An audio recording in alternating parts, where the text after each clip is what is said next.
Yes. We are here on Monday, the 4th of January, in the year 2021. And this is a session of the Storytelling by and for Adult series. And we're just going to begin. Michael, will you please introduce yourself and the story you're telling? Yes, I'm Mike Facherty. The story I'm going to tell is one that I first heard from my mother probably 65 years ago. And bits of it may seem familiar because I think it's a retelling in Scotland of a biblical tale. And I think it's a lovely story. I hadn't told it for donkey's years, and then recently I've tried it, and I think it's a good story. But let me know what you think. I've called it something like "Don't Look Back, Never Look Back." It has. I think my mother told it to me as the old woman of Abingdon, but I thought that gave a lot away. But we'll do it. Shall I start? I'll start. There was this old woman, and she travelled with her man, and they made a bit of a living by selling bits and bobs. And she told fortunes using the cards and tea leaves. And it was a long time ago when the name of the Queen wasn't Elizabeth. And they'd had a bad day. They hadn't sold anything. He hadn't managed to mend any pots or boots or anything. And they were camping on Abingdon Common, just at the foot of Abingdon Hill, by a stream. And basically that stream was all they had to eat or drink that night. They had water, and they were having a hard, hungry camp. And suddenly the old lady, she said, "I can see lights up on the hill." And the old man said, No. There's only a ruin on the hill. You wouldn't be seeing lights. And she said, "I can see them. I can see lights. I can see them flickering because people are moving to and fro." And the old man said, No, you can't. It must be the moonlight through the trees. She said, "No, it's proper lights. I can see lights." And he won't accept it. But in the end, she's so determined because they've had no food all day and they've got no food that she will go and try and see if she can sell some bits and bobs. She sold knitting requirements, sewing requirements, bits of material, needles, pins, and did fortune telling. And she said, "I'll go and I'll get her some food, then you'll see." And so she sets off. She crossed the stream at the foot of the hill and started up the hill, up a bit of a raggedy path. And then she got to this very fine mansion, not old-fashioned, like a Tudor mansion. And so, being the person she was, she went round to the back door and tapped on the back door. And a scullery maid opened the door, and the old woman explained that she was here to tell fortunes and sell things. And the scullery maid said, "You'll have to wait here," and left her on the doorstep and closed the door on her and went. And then a footman appeared, and the footman was all in very old-fashioned brocade and velvets, and said to the old woman, "Well, do come in and I'll take you through to the hall to see the master." So the old woman went in and she walked through to the hall to see the master. The master was a big man, sort of as broad as me, but a lot taller. He was over 6 foot tall and big built. And he said, "What are you doing in my hall?" And she said, "Well, we've had a hard, hungry day. We've got no food. We're making a dry camp with just cold water. And I was hoping I could sell some bits or pieces or tell some fortunes. And you could give me some food and some drink for us." So "I'll do that. I'll give you food and drink. I promise you. You tell your fortunes." And in fact, here we are as an evidence of my goodwill. Have a glass of wine with me. And he poured her a glass of deep, thick red wine. And the old woman said, "Oh, thank you, master. I'd love to drink that with God's blessing." The hall went quiet. All the conversations died, and everyone turned to stare at the old woman. And the master's face blackened, and he said, "We don't use that name here." And the old woman said, I'm sorry, but obviously I can't drink without the blessing." And he says, "Well, you'll have to drink without the blessing or go without." And she, "But you promised me food and drink to take to our camp. Are you not a man of your word?" He was still fuming. You could see how cross he was. And he says, "Right, we will give you food and we will give you drink, and you can go back to your camp. But take warning from this. if you set off down that road without having a drink with me, do not look back at my hall. It will be worse for you. She said, why would I look back? So she went through to the kitchen, and the scullery maid got her a basket of food and drink ready. There was a little bottle of wine and some bits of chicken and some bread. And she set off down the hill, and she went down the hill. And she was partway down the hill, and just behind her, she heard a lamb bleating. She nearly looked around to see what was wrong with it, but then thought better of it and said, "Oh, Lord bless you, lamb." It went quiet. And she carried on down, and she heard a bull snorting and pawing the ground. And she said, "Lord bless you, bull." And everything went quiet. And she carried on down. She's getting quite close to the bottom, and she suddenly heard the voice of her own dear son behind her saying, "Oh, mother, help, help." And she knew it couldn't be her son. And she said, "Lord bless you, son." And everything went quiet. And she carried on safely down the road. And just as she got to the bottom, she was about to step over the stream, and her shawl caught in the thorn bush. And so she put her basket down and turned around to pull the shawl off the thorn bush without tearing it. And as she got it loose from the thorn bush, she couldn't resist. She glanced up the hill. There was the lights of the hall, and suddenly, no lights. The hall was dark. And the next morning, her old man looked around and saw no old woman. He said, "Oh, what's she doing?"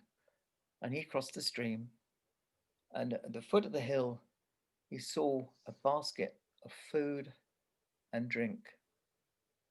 And he picked up the basket and went back to his camp and had a quick breakfast, and then went back to look for the woman again. And he crossed the stream, and he was about to go up the hill, and he looked at this great stone beside the thorn bush and said, "By God, if that wasn't stone, I'd swear it was my old woman. It's the image of my old woman." And so it was. And that this is a true story I'm telling you, because even today you can go and you can see the stone at the foot of Abingdon Hill. The thorn bush is long gone, but the stream's still there and the stone's still there. And you know, I wouldn't tell you a lie, would I? And that's my story. Wonderful.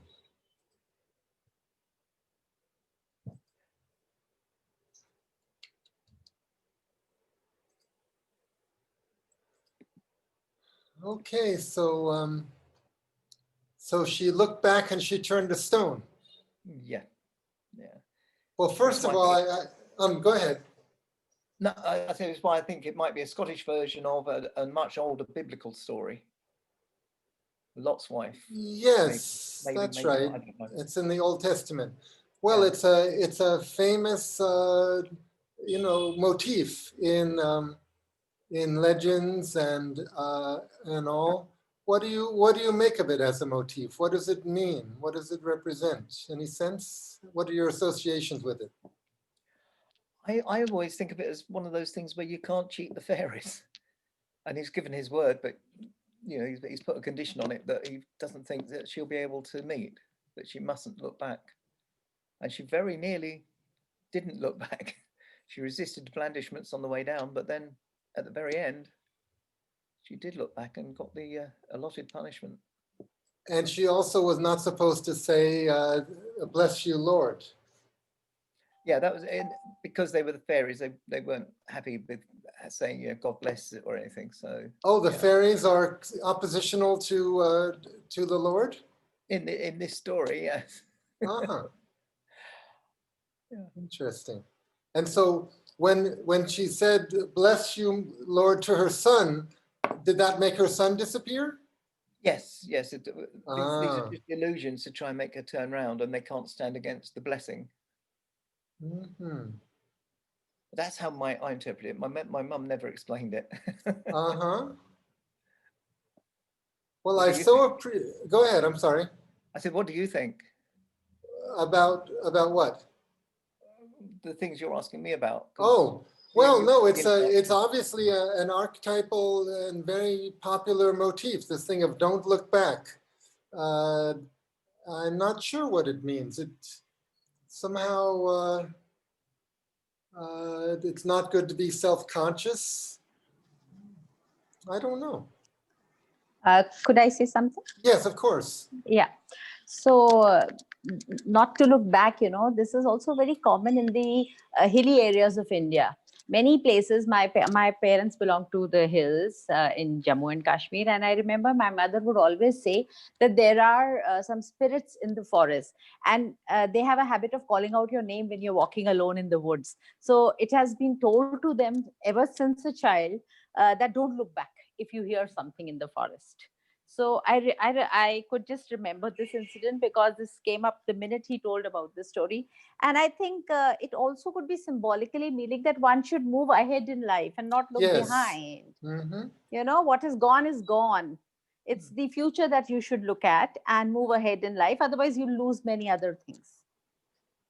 I could look at it that way. Sometimes we are looking behind and we don't see ahead, and life moves on and you lose so many opportunities, so many people, but you are stuck to that bygone era. So it's always nice to look ahead and move on, is probably the advice given in a very subtle way, or maybe that's how I take it. Yes, that's good. Yeah. And also sometimes in fairy tales, the husband says, "Don't look at me at night." And of course, the wife cannot resist. She lights a candle and she looks at him, and he's some sort of animal or some sort of beast. But there's some things that have to be kept secret, it seems. Otherwise, people get punished or paralyzed. So it's calling for a certain self-discipline. But I so appreciate, Michael, your tone. I am an aficionado of that conversational, relaxed tone that you told him. I feel it's so wonderful, and you are excellent at it. So thank you very much. There's such a difference between performing on a stage for a big hall and performing in this situation. This situation is so intimate because we're all like just a few inches away from the screen, and some people are lying down in bed. It's like you're talking to a close friend.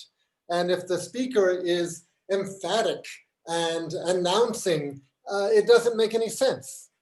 So I think this conversational, relaxed tone goes especially well with video conferencing.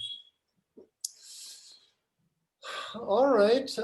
Anybody else? Any thoughts, comments, questions? Barry? I just have a thought that a story like this, and I think to the story of Icarus, flying too close to the sun, they tie into an aspect of human nature, the nature of temptation, and that when we're told not to do something, it makes it that much harder not to do it, that we're kind of pulled in. So it makes us reflect on our own ability to restrain ourselves and to have that kind of self-control that Eric just referred to. Joyce? I think maybe your mother told you that story, Michael, so you would be obedient.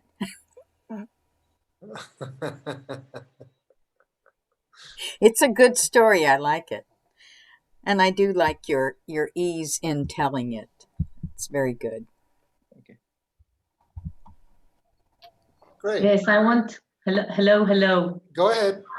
I want to tell Michael also that my English is not that perfect. So sometimes I don't understand the story until the end.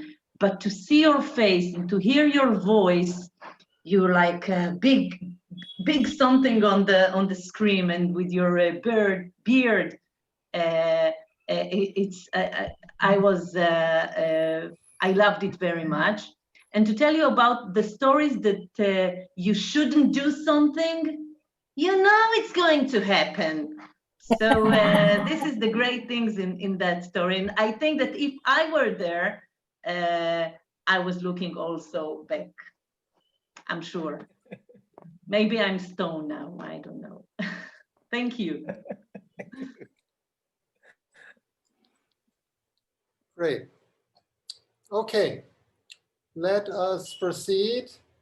Rachna, you are going to tell us about the King of Blink. Absolutely. please introduce yourself and the story and proceed. Oh, and I want to say, by the way, everyone, again, be aware, if you look at the images of the people you're talking to, we will all see you looking downward, and the recording will be of you looking downward. If you look at the camera, we'll feel that you're looking at us, but you won't be able to see us. This is a terrible paradox. No, neither solution is perfect. So you might alternate between looking at the camera and looking at the top row. If you've put some of your favorite listeners in the top row, then you can look at your listeners and be almost looking at the camera at the same time. Okay, go ahead, Rachna. Okay, hello everyone, good evening. I'm Rachna coming to you from Bombay, and my story is about the King of Blink. Now, the King of Blink, the story is a pretty old one. It is written in the Vishnu Puran, which is a part of the Rig Veda, a very, very, very ancient Indian text. So without much ado, let me tell you about this King of Blink. A long and a really long time ago, there was this king, King Nimi, and he was a very beloved, just, noble king. He was loved by his subjects, and he was fair, he was wise, and he had this brilliant idea that, you know, for the benefit of my subjects and my own self, let me have this 1,000-year yagna. Now in Sanskrit, yagna means a sacrifice. So he wanted a 1,000-year yagna so that the gates of heaven would be open for him post those 1,000 years, and he could trot into heaven and live with the gods. And, you know, for his subjects, it would open the pathway to eternal abundance and prosperity. So a win-win situation for both the king and the subjects. The moment he had this idea, he started working on it. He consulted his council of ministers, his chief priest, his wife, and everyone he could consult as to how to go about conducting a 1,000-year yagna. You know, a lot of logistics involved in the whole thing. And finally, he needed this outstanding sage to conduct it. So after much deliberation, a lot of things were decided, and they honed in on the sage who would conduct it, and this was Sage Vashishta, one of the most renowned and evolved sages of those times. So the moment this was decided, our impatient King Nimi got onto his horse and rode towards Sage Vashishta's hermitage and requested him to conduct the yagna, the sacrifice. Now, Sage Vashishta was quite a busy man. He looked at King Nimi very quietly and he scratched his beard. Now, since he was a sage, he had this long flowing beard and it does get itchy. So, you know, half the time he was scratching himself here and there. And he told King Nimi that, look, dear King Nimi, I'm greatly honored by you asking me to conduct this sacrifice. However, Indira, now in Hindu mythology, Indira is a king of the gods.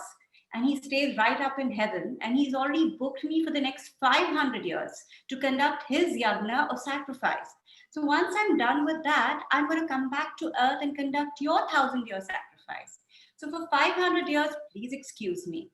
Now, King Nimi was disappointed, but he didn't show it to Sage Vashishta, and he agreed. And he said, all right, Sage Vashishta, I will not conduct the yagna without you because it wouldn't be the same. The standards wouldn't be that high. I will wait 500 years. Saying this, Nimi went back to his kingdom, which was called Mithila, and Sage Vashishta went up to heaven to do his job with King Indra for the next 500 years. Now, time passed years, then some decades, and the centuries, and soon 4 centuries, 400 plus years passed by, and Nimi's patience was growing thin. He had this serious itch to conduct the yagna for himself, open the gates of heaven, abundance, prosperity, and he decided, okay, forget Sage Vashishta, let me get somebody else to conduct it. And soon he looked around and found another evolved sage called Sage Gautama. Now, Sage Gautama readily agreed to do this yagna for King Nimi, and the preparation started full front. Forests and forests were chopped down for the firewood. 1,000 years of yagna needs a lot of firewood. Then there were cows that were collected from all over the kingdom and brought into the capital, because you need copious amounts of ghee, clarified butter, you need milk. So all the cows had to be at one place. The streets of the capital were full of bundles of incense sticks, of sandalwood, of herbs for the 1,000 years that would be following. And preparations were on full swing. Thousands and thousands of people all over the kingdom gathered into the capital, all waiting with eager breath for this humongous yagna. There was a celebratory mode in the kingdom, and soon the day arrived. The next day, when the yagna started and sage Gautama lit the fire, aromatic smoke started billowing right up into the sky, and it reached the gates of the heaven, where Sage Vashishta was conducting his yagna for the King Indira and the other gods. Sage Vashishta opened his eyes, and he smelled this new fragrance that was whipping past him. And he realized that King Nimi had gone back on his word, and he was pretty annoyed about it, you know. But he couldn't do a thing because he had to finish the yagna. Until the yagna was over, Indra wasn't going to let him go. So he finished the yagna and soon ran towards earth, ran towards the kingdom of Mithila, and ran towards the sacrificial spot where Sage Gautama was conducting the sacrifice. King Nimi saw Vashishta rushing into the sacrificial spot, and he soon ran towards him with folded hands, bowed himself in front of him, opened his arms to welcome him, and he was shrugged away. King Nimi looked at Sage Vashishta pleadingly, and Sage Vashishta looked around at the preparations that were happening. He started to get angry, and soon he was really furious.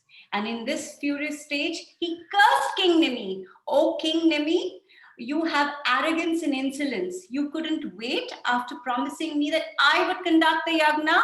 I curse you to leave your body. I curse you to be bodiless.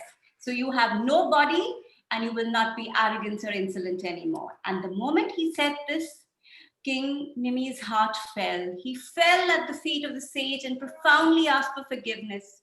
But the sage didn't pay any heed. Soon it was Nimi's turn to get angry, and he counter-cursed Sage Vashishta, saying, "Because you're an arrogant sage, I curse you to leave your body."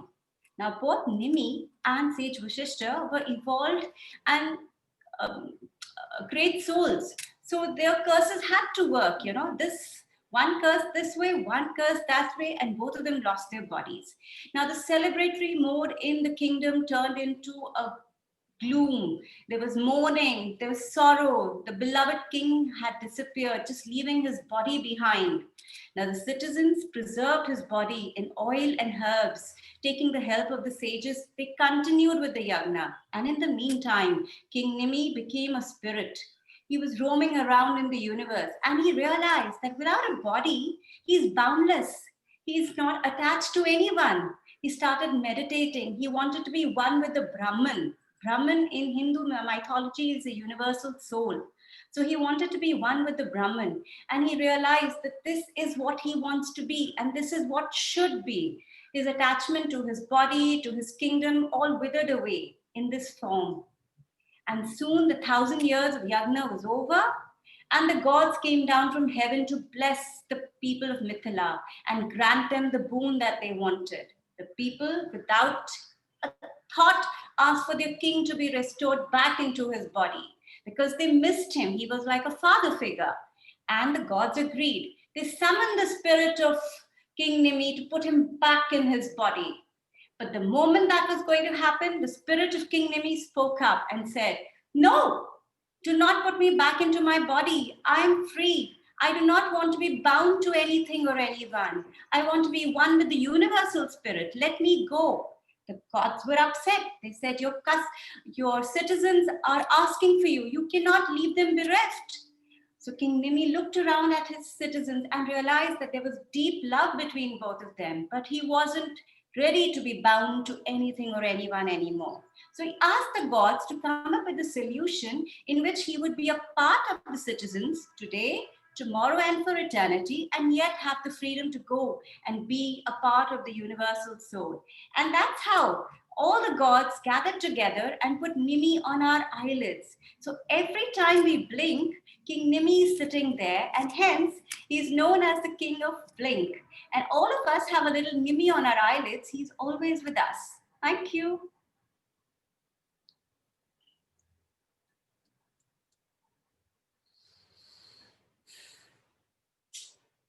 Okay, well, let's talk about some of the things that story is really about, right?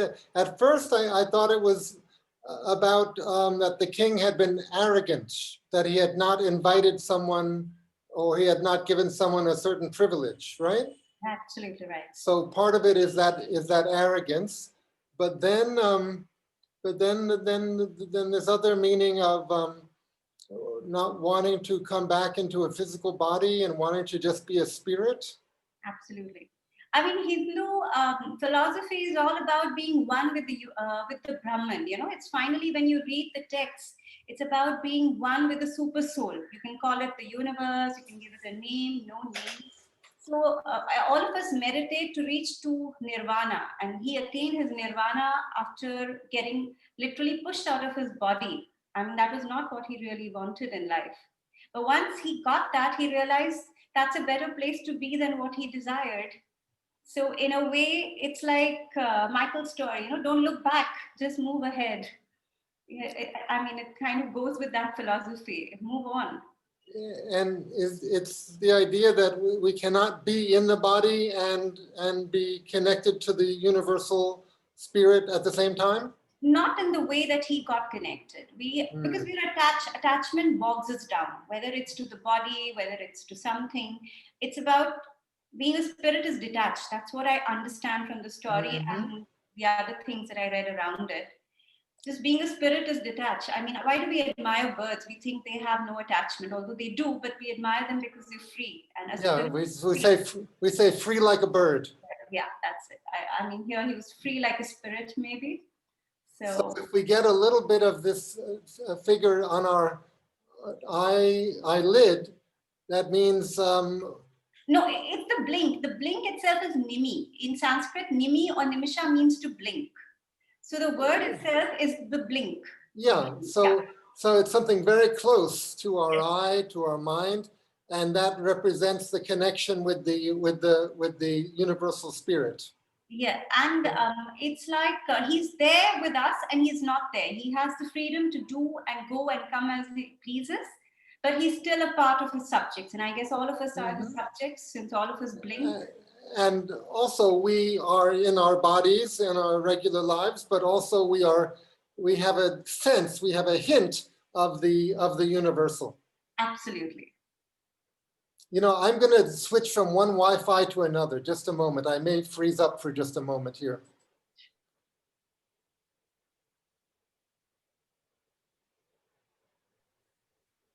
Yes, I'm back. Rachna, can you hear me? Absolutely, I can hear you. Good.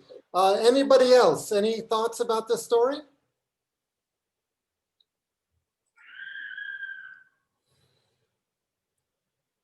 It's certainly not a scientific explanation of blinking, but it's I guess it's a metaphorical, allegorical explanation. Just a second here. Barry, what were you gonna? Yeah, I want to say I just found it interesting that the story, at least as you told it, seems to be both very kind of thoughtful and spiritual and serious, but also there's an element of whimsy to it. You know, I loved the part where you said, well, they chop down forests and forests because, you know, it takes a lot of trees to have 1,000-year yadna, you know, and just that kind of understatement. And even the whimsical nature of the blink at the end, and yet there are obviously deep spiritual meanings, and even the notion of something that starts out as a curse becomes a blessing. That, you know, they're cursed to be without their bodies and realize, well, that's the great thing, and maybe that gets into kind of the what's the word, the dichotomy of death and the nature of death and how we view it. He wanted to be eternal, and he found he was, I think, even more eternal this way. rather than getting into heaven and living with the gods. This was better, a better deal, I guess, for him. Oh, he wanted to be on the eyelids of the people. No, the yagna was done so that he would land up with the gods in heaven, away from death and pain. But becoming a spirit actually made it much easier for him because he renounced the body. The body is what gives us death and pain. As spirits, if you look at it, or most of philosophies and culture would say the soul is eternal. So as a soul, he was eternal. I mean, there was no bondage. But then whose idea was to put an essence of him on everyone's eyelid? He wanted it and the gods did it for him. So the gods must be crazy. So that was a sort of compromise. Absolutely. That a part of him could be with the people and a part of the people could be with the eternal. Yes. It's like as you said, a win-win situation for everyone with a little compromise. Mm-hmm. Well, that's a very nice metaphor. You know, we have this term in the storytelling field of it's good to think mythically and live mythically, in the sense of okay, we're here in the regular world, but in the world of imagination and in the world of other realms, we are with the gods and goddesses, and we can even identify with the gods and goddesses. So to live mythically is to do a mixture of those two things. So I think having this figure who has attained this spiritual state, an essence of him on each of our eyelids, it's also a similar idea of we're in both worlds. We're in our bodies, but we're also with the king in the beyond. Absolutely. Okay, anyone else? Any thoughts? Pandya-Rajan, go ahead. You're on mute. You've got to turn on your microphone.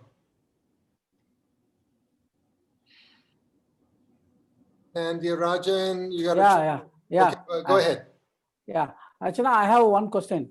What happened to Vasishtha? It may not be the focus of the story, but I'm eager. Number one. Number two, you are linking that blink to the story. Linking the blink to the story is the problem now. Now it is, see, actually, the citizens wanted their king back in his body. Yes. Why you confine the king to a particular body? We are making a nimi. In Tamil we say nimisham. Yeah, nimisham. Yeah, nimisham. So nimisham is minute, and it is actually second. Vinadi. Okay.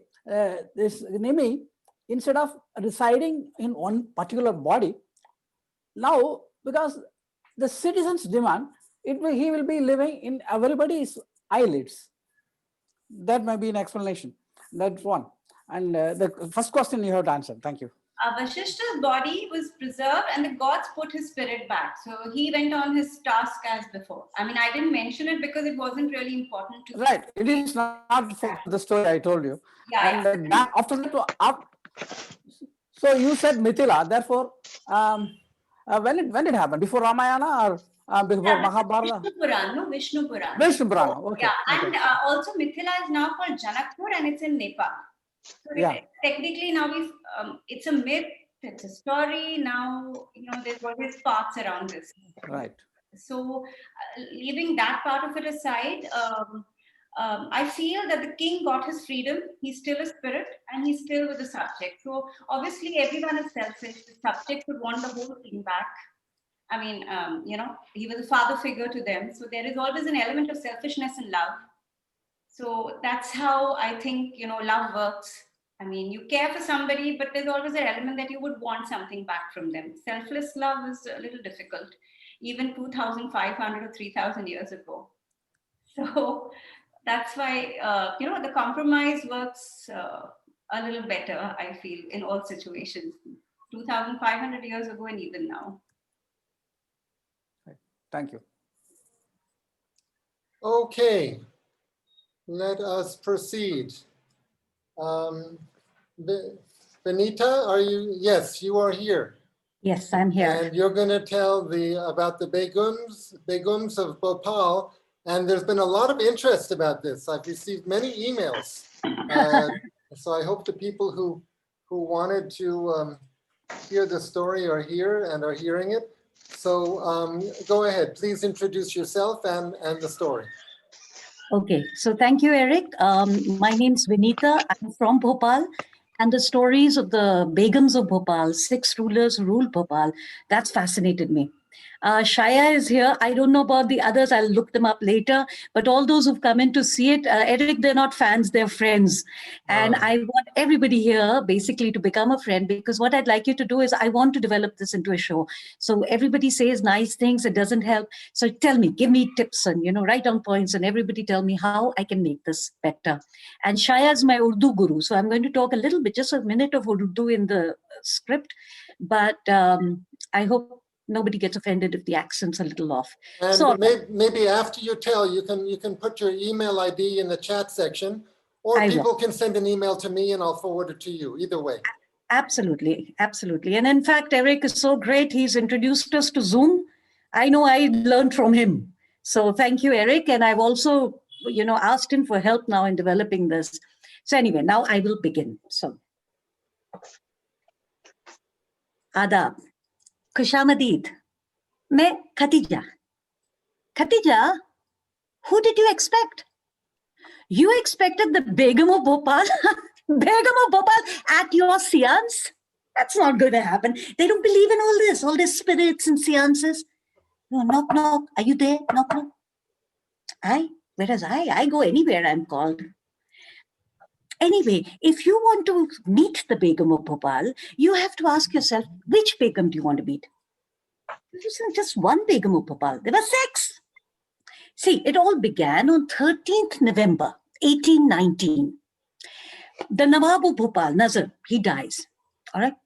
And his widow, 18-year-old, pregnant, widow, illiterate, Kursiya Begum.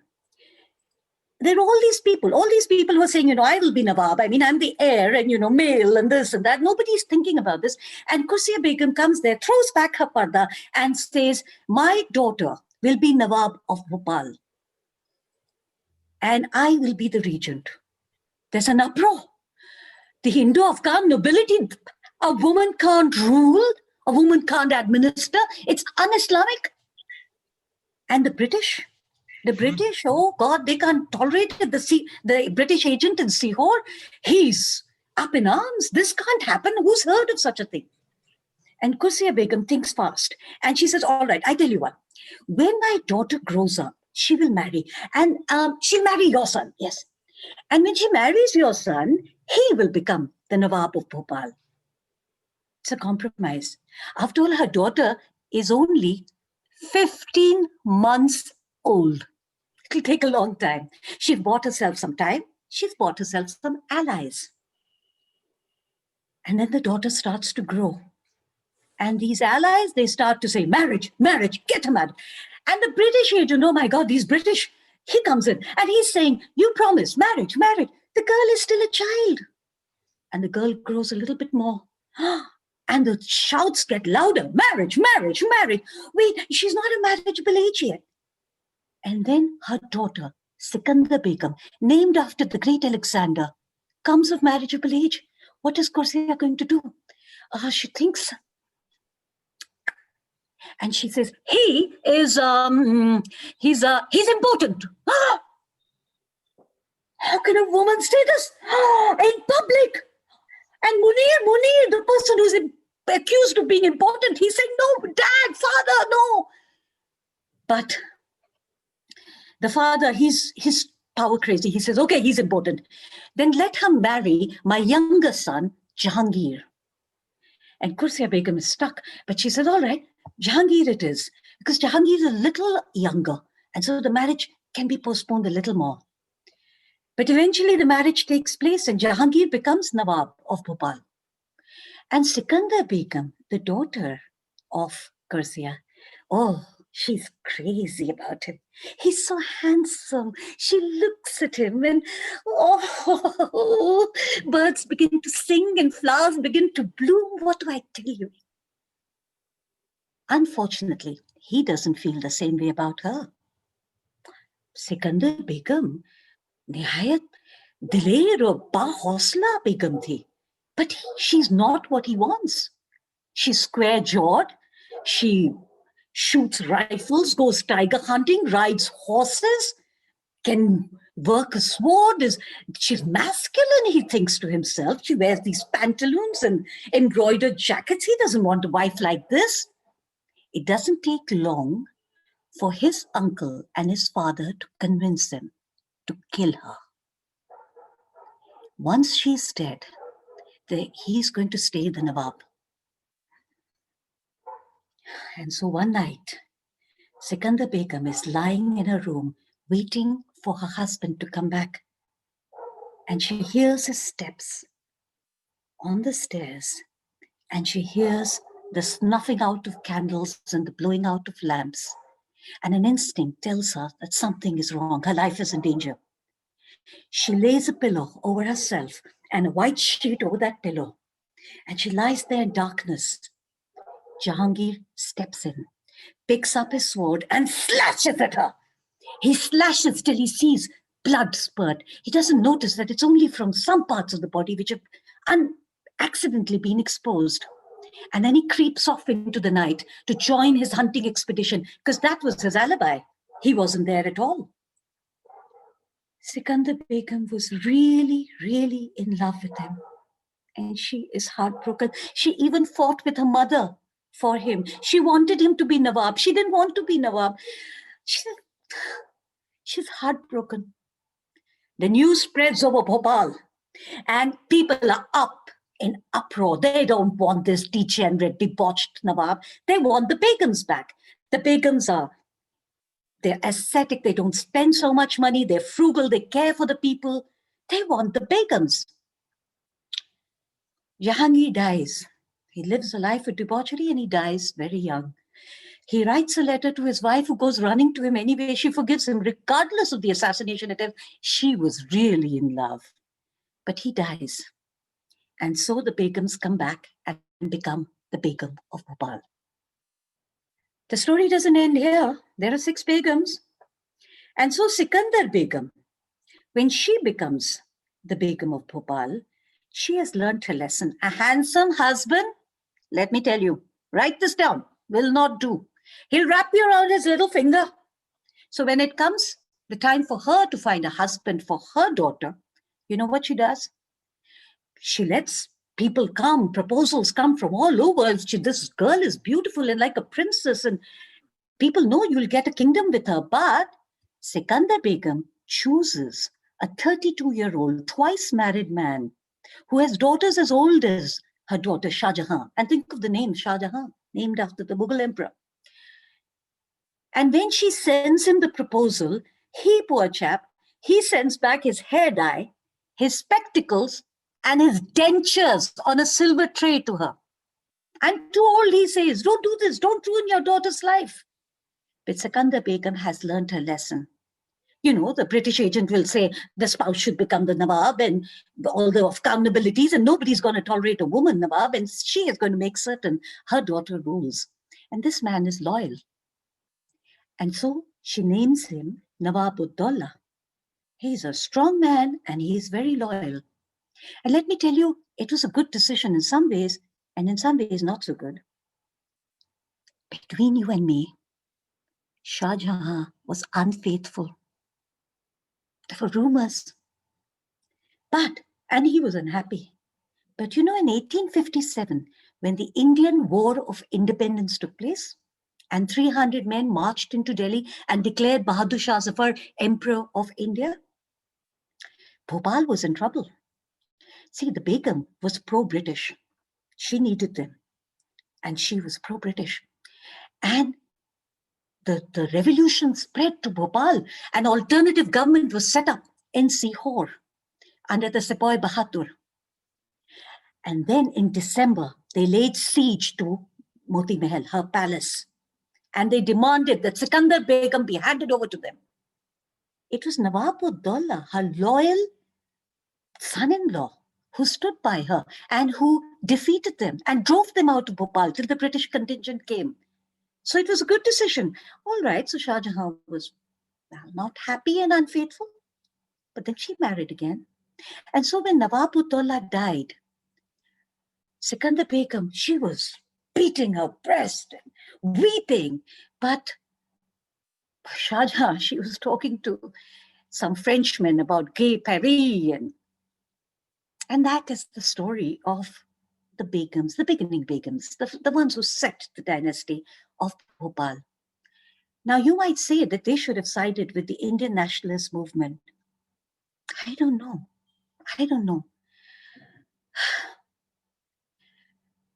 ऐसा करने से, ऐसा कदम उठाने से जो इंतजाम रियासत उन्होंने खड़ा किया था, उसको डगमगाने का खौफ था. It would have ruined Bhopal. Please understand how history works. They knew the British were not going to be rooted out. They knew the British were here to stay for a long, long time. And the Mughal Empire, it fell into decline. Bahadur Shah Zafar was displayed like a beast in a cage. His sons were murdered, tortured. Did she want that for Bhopal?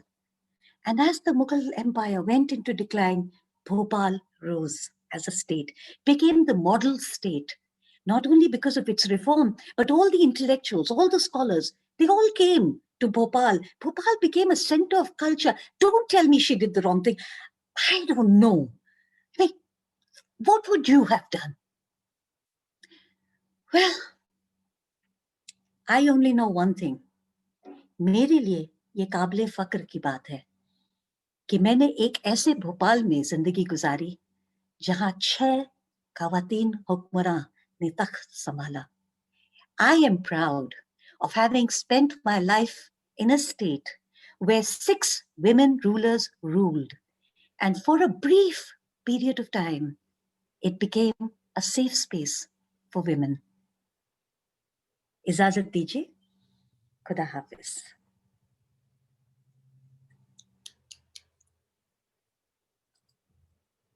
Okay.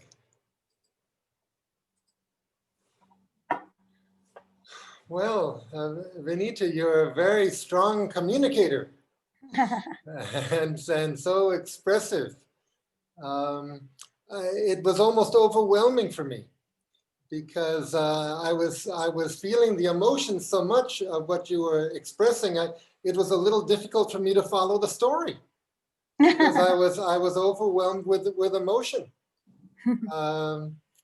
And so you were looking at the camera, I think. Yes, I followed your advice. Yes. Did you have the image of anybody beneath the camera who you could at least see peripherally? I could see Barry and I could see Rachna was a dear friend. Oh, good. But I stuck to the camera. I very briefly, if I miss some lines, then I'll look at them when I get nervous. Wonderful, but otherwise, wonderful. I tried to stick to the camera. Yeah. Wonderful. And Rachna, you used a different solution. You were a little bit away from the screen, so it didn't matter so much if you were. It looked like you were making eye contact with the camera, even if you weren't, because if you're 2 or 3 feet away, it doesn't matter so much. No, I was looking in the camera. I made sure. But in general, if you are 3 feet away, we don't get 1.5 foot away. Derek. It's 1.5. It may look big. Further, it's 1.5. Okay. So Vinita, I think the conclusion was very clear that this was the story of 6 women rulers of this of Bhopal. It would have helped me if you would have said that at the beginning. Okay. You know, to give a sort of framework before the emotions came in. Okay.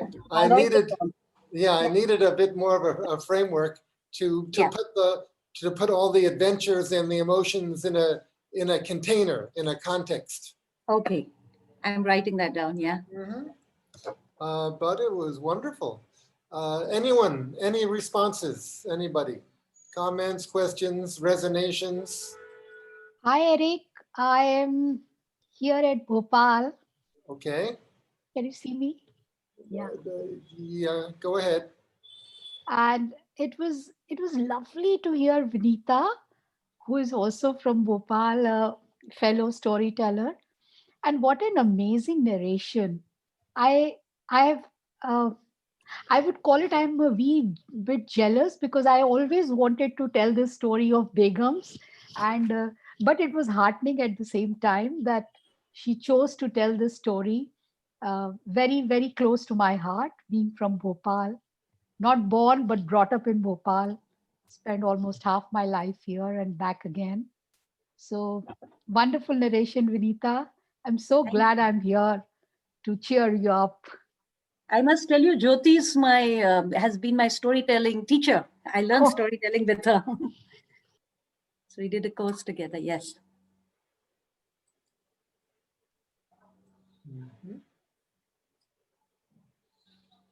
It was absolutely brilliant and very enjoyable, very dramatic, with a lot of flair for drama. You could, uh, like she was acting it out completely. It was like this huge performance that she put up for us, and it was larger than life, actually. And that little window of her, she was larger than life. So thank you, Rachna.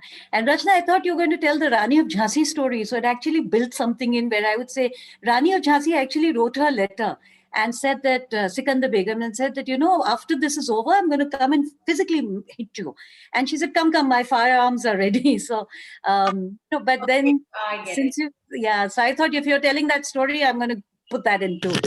Oh, okay. I guess that would have been almost over the same era, no? The 1857. Yeah, 1857, yes. Actually, I was going to add a line about Rumi before I ended my story, because you were using Begums of Bhopal, and then I let it go. Blinking Begums, the whole thing was like that. But that would have been a little over the top. But wonderful, Vinita. Absolutely. Thank you so much. Thank you. Hi, Vinita. Yeah. So beautifully researched work, and really, though I have lived in Bhopal, but I did not know so much about it. And I loved your Urdu. Yeah, I'm telling you, really worked hard for your, the कहते हैं ना लहजा लाने में. It was really good. I thoroughly enjoyed your adab और आपका जाते वक्त जो इस्तेकबाल किया है. It was beautiful, and the story was full of power, emotion, language. Be it I could feel each and everything there. It was so nice, beautifully narrated. And my compliments to you. Thank you. It is already a show, dear. You're talking about you want to make it into something else. Oh, it's well, already why not? I'm going to develop it, and Eric's going to help me, whether he likes it or not. I've co-opted him because I've seen his sincerity. I mean, the generosity. So I've co-opted him and said, so I'm going to write it out first and then actually develop and into a physical show. So I'll also have to figure out a lot of other things. But yes. Wonderful. Waiting for it. Hey, Eric, thanks for, helping out Vinita. Vinita, it was great. I'm also from Bhopal, and it was wonderful listening to you. Thank you. About the Begums. So one thing, you wanted a feedback. So absolutely. I would say if you could add some sound effects. So when the footsteps were coming, and when the candle blowing was there, and the slashing of the knife. So all those, if you could add in some sound effects, it would have more impact. Very nice. That is. I think she's left it for the 1 hour show. She'll add many more things there. Yes, definitely. No, but it's good feedback. So footsteps, slashing of knives, and third thing you said, where? The blowing of the candles, like when she sensed that something was wrong.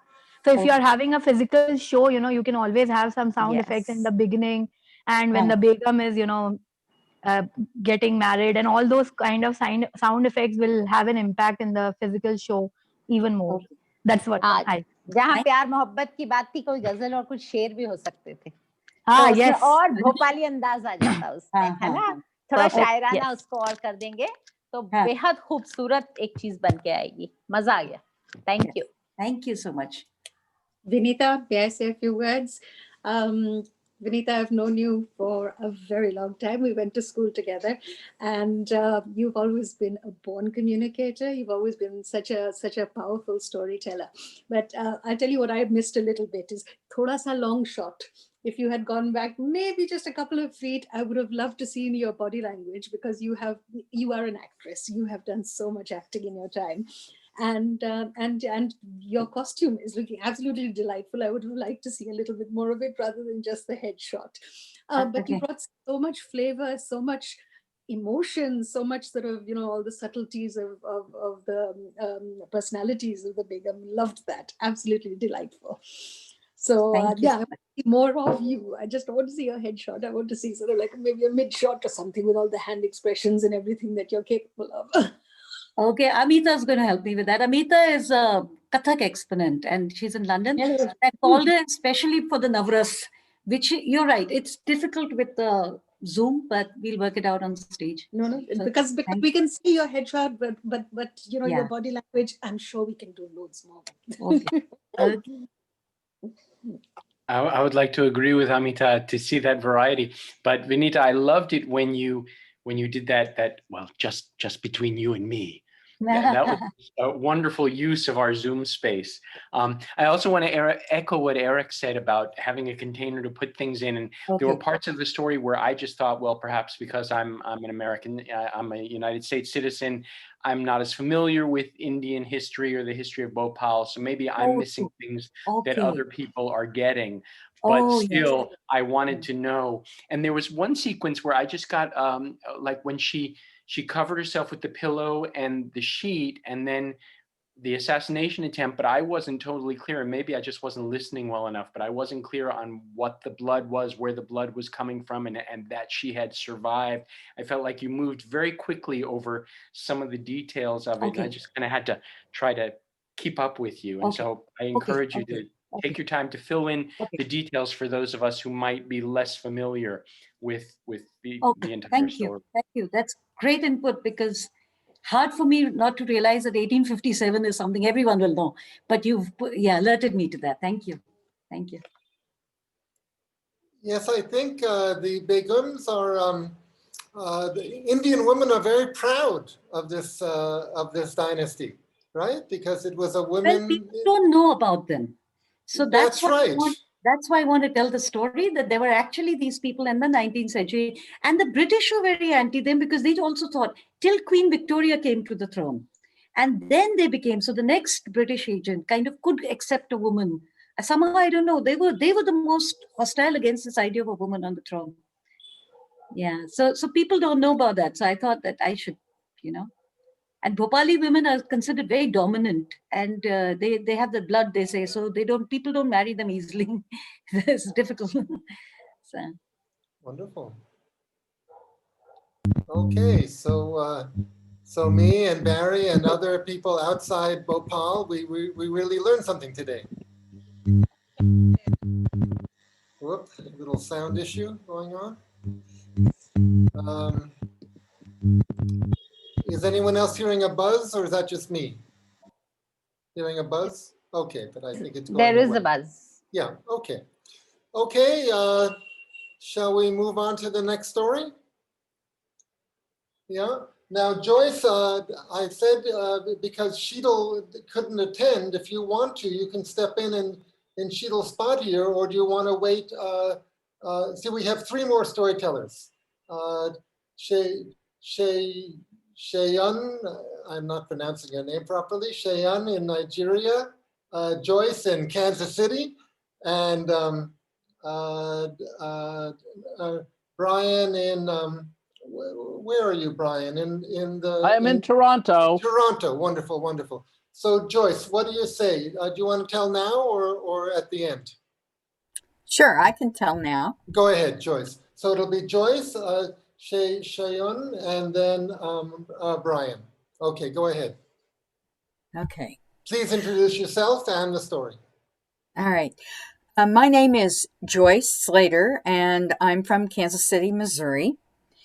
I have been on before, and I love listening to the stories and getting the feedback. I always love learning from so many other people. Thank you, Eric, for letting me come on today. My story is, it's a very ancient story. It's a story from Egypt.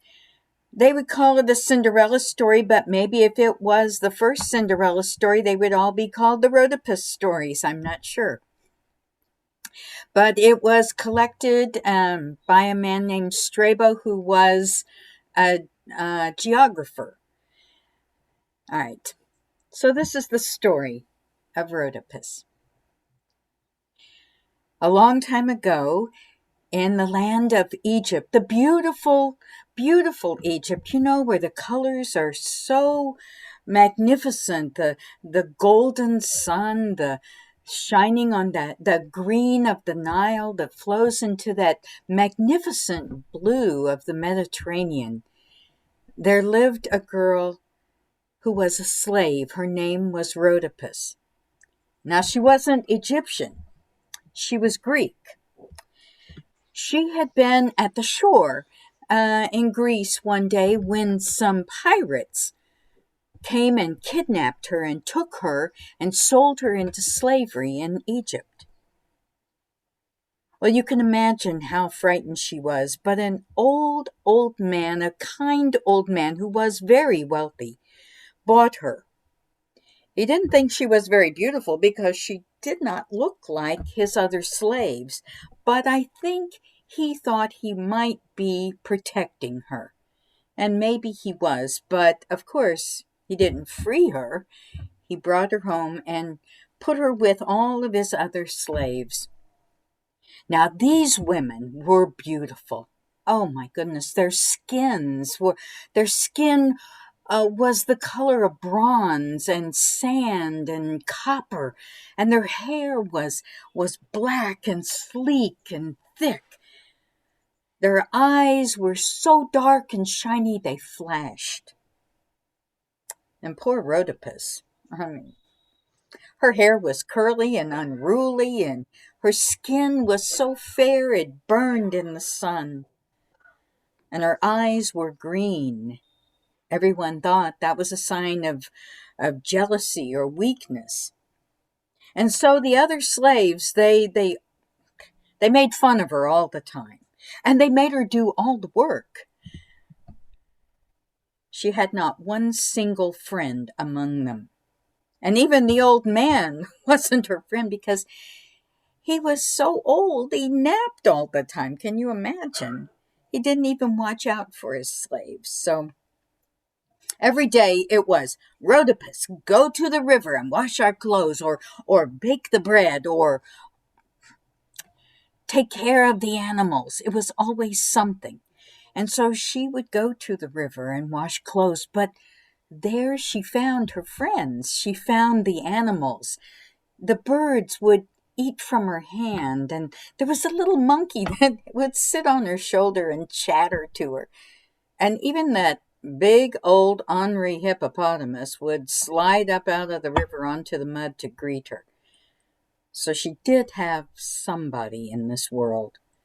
And when she had the chance, she would go back to the river in the evening, and she would sing to them, and she would dance, and they would all just have a good time. Well, one day, it was a cooler day, she went back to the river, and she was singing her heart out. She was dancing around on her bare feet, just as light as air. The old man, he had a secret place down there by the river, and he was sleeping under a tree when he woke up hearing her singing, and he watched her. And he thought anyone as talented as that should have slippers on their feet.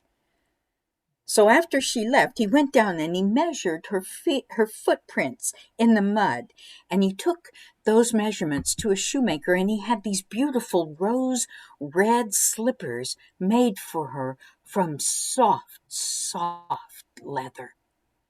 When they were completed, he presented them to her, and of course, she loved them, but the rest of the slaves were so jealous. Now, she wore them every day because she knew if she took those slippers off her feet, they would disappear. It didn't help her situation that she had been singled out, though. And one day, not long after this, the Pharaoh had made an announcement that he was coming to the great city, the ancient city of Memphis in Egypt, and he would hold court.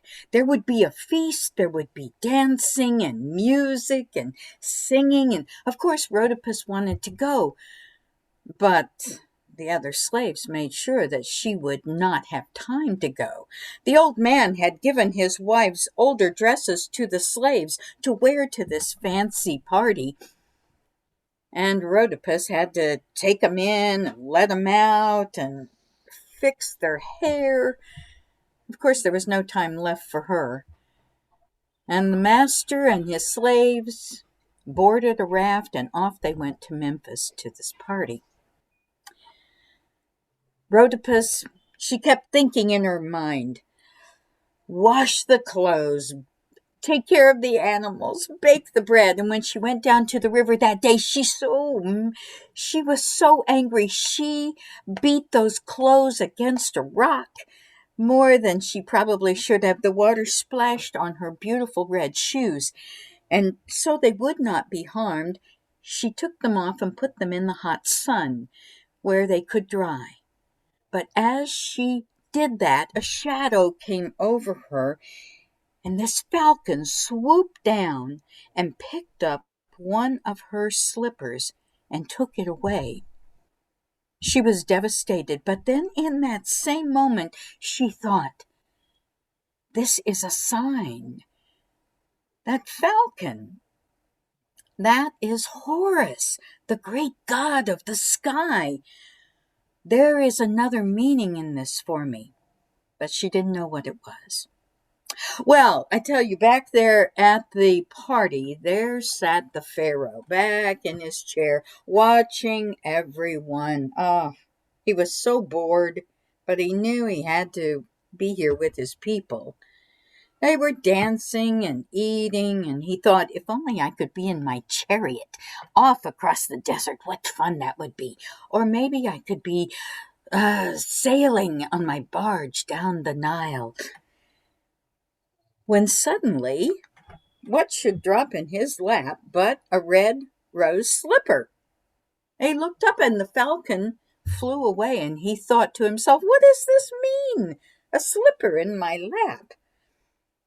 And then he too thought about Horus, the great god of the sky, and he said, this slipper, it must belong to the woman who will be my queen. So he immediately told everyone they had to go home. Why, the slaves and the master, they had barely gotten there when they had to turn around on their raft and go back home. He took that slipper and he got in his chariot and he went to every big city in the area, and then he went to small towns and he went to farms looking for this woman, but no one could fit their foot into this tiny slipper. When he came back and he boarded his barge and he sailed down the Nile with those purple sails in full blown. He went into every landing until he came to the one where Rhodopus lived. And all the women had heard the news down the river. Why, it passed very quickly.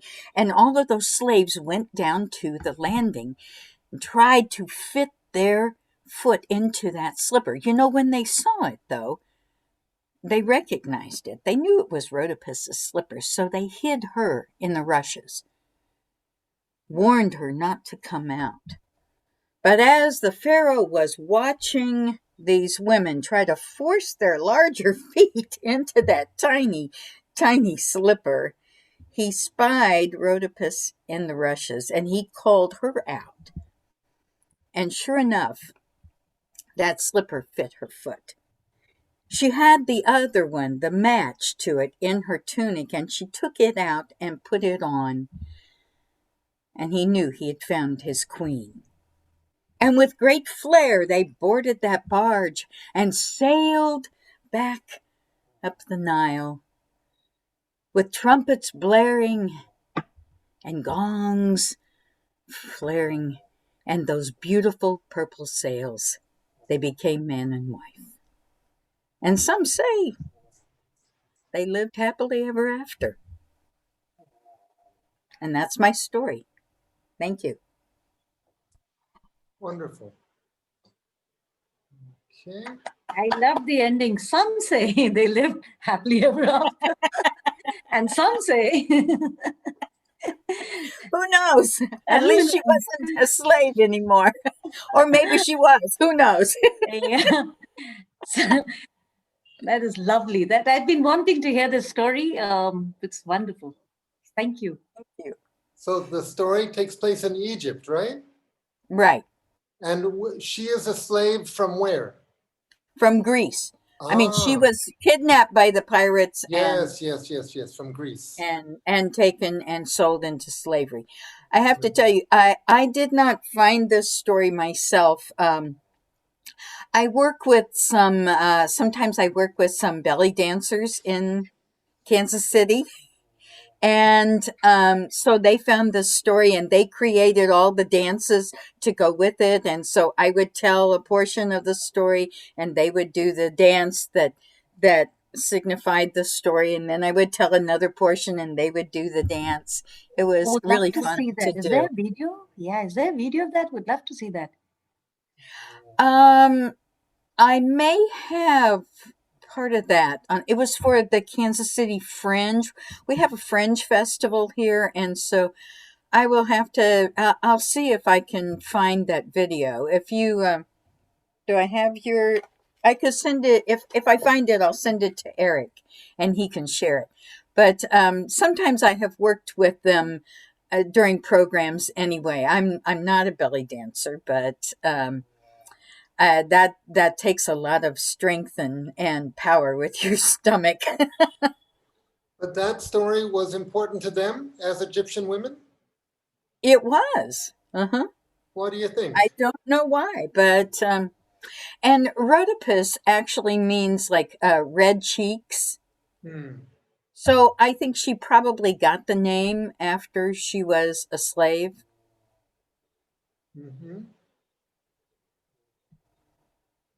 All right. But I like. Go ahead. I like that she stayed strong during all of it, and I love the part where she made friends with the animals. Yes, and a key element of this version is that the hawk, who is also a god, facilitates the whole happy ending. I mean, he facilitates the marriage, right? Yes. Yeah, that part is not in there in the German Cinderella story. No, nor in, there are so many Cinderella stories.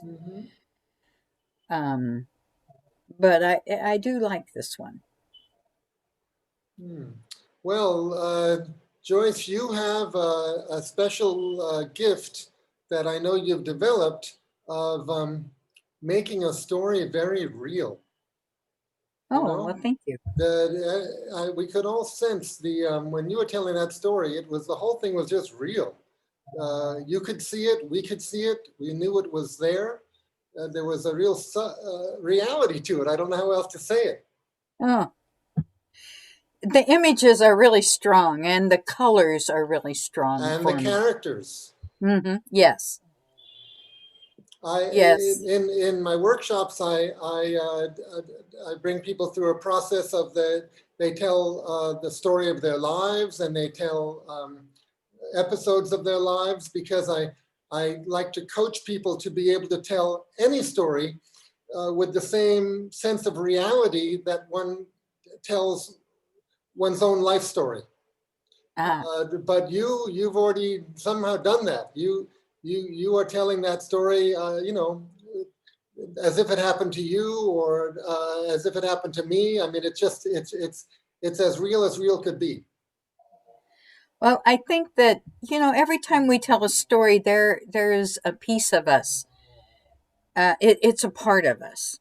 It has to be, and it has to be something we love. Maybe, maybe I've been in situations where I couldn't break free. So it's very personal for me. Yeah, but you also have a strong imagination and very strong acting abilities. Oh, well, thank you. Thank you. Great. All right, anyone else? Any thoughts, comments, resonations? Okay, let us proceed.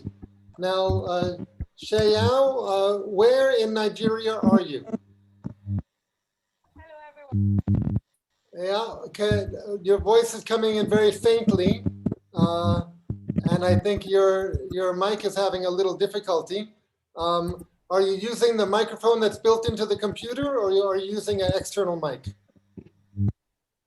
Oh, I'm not using an external mic. Can you hear me now? Very faint. Let's see. You're not using a headphone, and you're not using an external mic. Oh, I'm using a. Oh, I'd suggest unplug everything from the computer. Unplug right your. now? Yes, correct. Okay. There we go. Okay. So, did you? Where in Nigeria are you? So right now I'm in Lagos, Nigeria. Wonderful. The capital. Yeah, no, Abuja is the capital. So Oh. I actually reside in Abuja, but I'm in Lagos for the Christmas and New Year break with my family. Very good. Okay, so please introduce yourself and the story. Go ahead. Okay, so once again, my name is Oluwaseun Odukoya. I'm a storyteller, I'm an actor, amongst other things. And in my storytelling work, I'm known as Aunty Shine Shine. So feel free to call me Shine Shine or Aunty Shine Shine. I'm Yoruba, which is a tribe that resides in southwestern Nigeria. And I'm going to be telling you a story of Moremi. Moremi was a beautiful, brave queen who lived in the 20th century. And she's very important to us Yoruba women and Yoruba people as a whole because of a sacrifice that she made to ensure our freedom. It's probably because of her sacrifice that we're still alive today and known as the Yoruba race. So I'm proud to be sharing this story with you, and I hope you enjoy it. So the history goes that in the 12th century, Moremi was married to Oromiyan, who was the heir apparent and prince to Oduduwa, who is known as the father of we Yoruba people. The father of Yoruba people, Oduduwa, Moremi, in the 12th century was married to his son. The Yoruba community is a community that is polytheist, which means that we believe in a pantheon of gods rather than one God. And this was the 12th century, and everything would have been peaceful and nice and jolly, except that in this period, the people of Ile-Ife, where Moremi lived, were always attacked by some people known as the Ugbo people. And they would come at night dressed all covered up with some strange raffia material looking all fierce and fearsome and really scary, and come making strange noises and come and attack the people of Ile-Ife at this time. They would come at night, cut away goods, burn down houses, and even cut away slaves. And in the morning, the people of Ile-Ife would wake up and there would be tears and crying, some people missing. It was just a very sad period of time. Now, remember I said it was a polytheist society. So the people tried, appealed to their gods, appealed to all the spirits that they knew, made all kinds of divination, asking and trying to find a solution to this problem. But there was no solution. The gods were silent on this. And it was a sad time because the people could not even sleep with their two eyes closed because they never knew when this strange tribe of people were going to come and attack them and burn their houses and take away their children or their people as slaves. Moremi lived in this society and she was very, very sad. But she decided that being sad was not enough. She needed to do something about this. What could she do? A woman. Even when she broached the matter with her husband, he wasn't so much in support of it, but Moremi was determined. And so off to the river goddess she went. she went to the river goddess Esimiri. And what did she go there to do? She went to ask Esimiri to help her.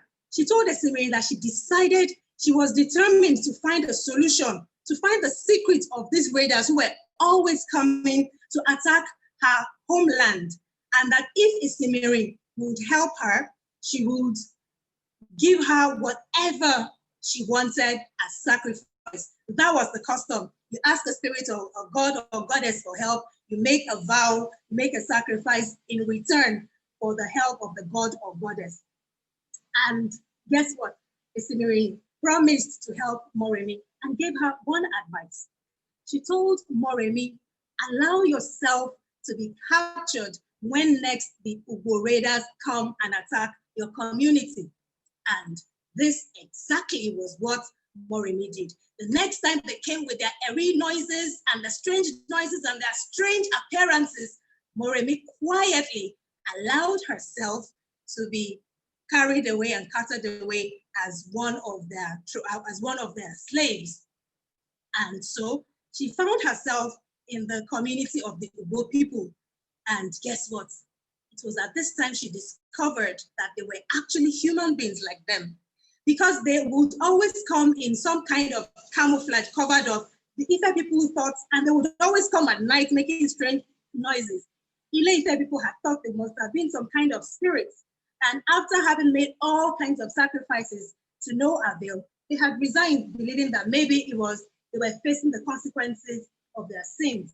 But then Moremi makes her way into the land of the Ugbo people and discovers that, oh, they're humans just like us. And because Moremi was very beautiful, very charming, she caught the eyes of the king.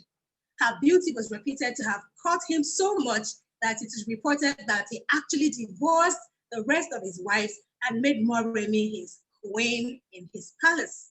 And this was how Moremi was able to discover the secrets of the Ugbo people, how they camouflaged to come and attack the people of Ile-Ife.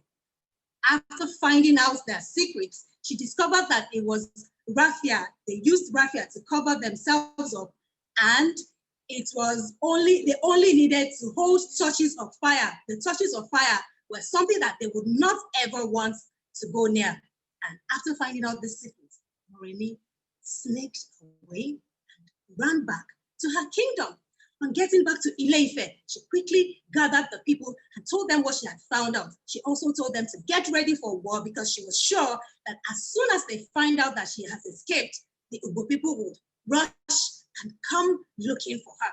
And exactly as she said it, that was what happened.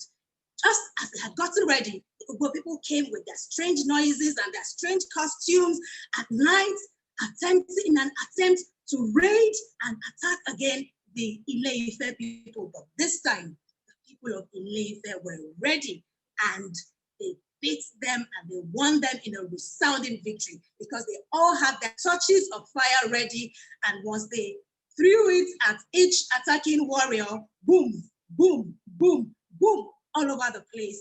The people were bursting, the attackers were bursting into flames of fire, and at the end of the day, Ile-Ife had a resounding victory. Oh, it was such a joyous day for the people of Ile-Ife. After years of not being able to sleep in peace, after years of living as if they were living in a siege, it was such a great occasion. There was rejoicing, there was dancing, there was drumming. It was a beautiful day. Everybody was excited and happy. It was freedom at last. And Oromio, Moremi's husband, also had her reinstated back as his queen in the palace. So it was such a beautiful time. Now, there was one more thing to be done. Moremi had promised Esimiri, the river goddess who assisted her, that she was going to pay her a big vow, whatever she asked for. So now it was time to go and pay the vow. And because she had done a great service to the whole community, the whole community gladly and willingly went with her to the banks of the river goddess. They went with the cows, goats, chickens, salt, palm oil, and all other items that were used in the community for sacrifice, and singing and dancing, believing that they were going to come back in victory. And when they got to the banks of the river, The river goddess was like, what is all this you have brought? For who? And then everybody went, for you. And then Moremi went, oh, mother, remember you helped me and I promised that I was going to bring you special gifts. And Esemiri said, no, I do not want any of this. Ah, Mama, Kilefe, what do you want? What do you desire? We will give to you what you desire. Whatever you desire, just name it. And the goddess went, all I ask for is your son. Moremi had one child, one son, Oluorobo. And it is this one son that the goddess, the river goddess Esemiri asked for. Everybody went begging, pleading. Moremi was heartbroken. She was shattered. Mama, please ask for any other thing. The river goddess was resolute. All I want is Oluorobo. A mother, the heart of a mother, broken, heavy, but she had made a promise. Sacrifice Oluorobo, she did. She sacrificed her only son in order to pay her vow for her people to live in peace, for the people of Ile-Ife to continue to enjoy the peace that had been won by the help of the goddess of Esemiri. And because she made this great sacrifice, all the people of Ile-Ife promised that they would serve her as her sons and daughters. And till today, Moremi is venerated and highly respected in the kingdom of Ile-Ife, and I dare say in Yoruba land generally. We have a school named after her. We have 2 female hostels in higher institutions named after her. And there is the biggest statue in Nigeria was erected in 2017 after, in honor of this great woman who lived in the 12th century, brave, sacrificing her only son for the peace of her community.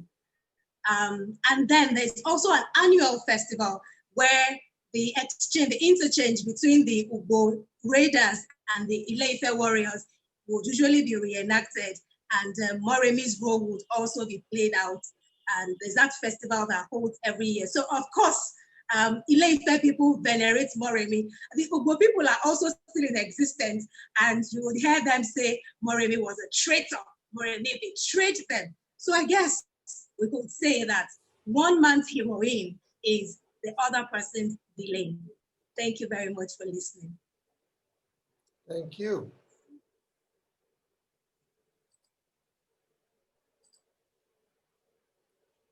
Well, the part of the story that I really relate to is that she was willing to sacrifice herself and go off and be, a slave in this other land.